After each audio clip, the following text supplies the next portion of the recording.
তোমার নাম কি? আপনার তুমি কোন ক্লাসে পড়ো? নাস্তারি নার্সারি।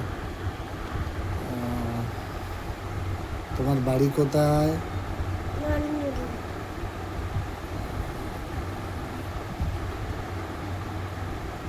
তাহলে হেড মানে কি? মুড়ি হেড। মাথা আর হ্যান্ড মানে? হাত লেগ মানে? টুপি লেগ মানে কি? পা হ্যাঁ।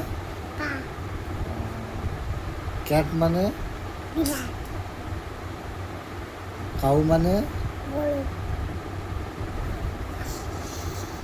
পোষা গরু গোড মানে?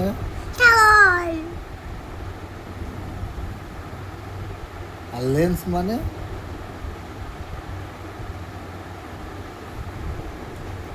চোখ চোখ। এসব পড়ায় না তোমাদের? হ্যাঁ পড়ায় তাহলে আর কান পড়ায় কানও পড়ায়? হ্যাঁ আমার বইতে কান কান লেখা আছে তো তোমার কেউ, তুমি ভুলে যাচ্ছ কেন তাহলে? এবার টিপ মারো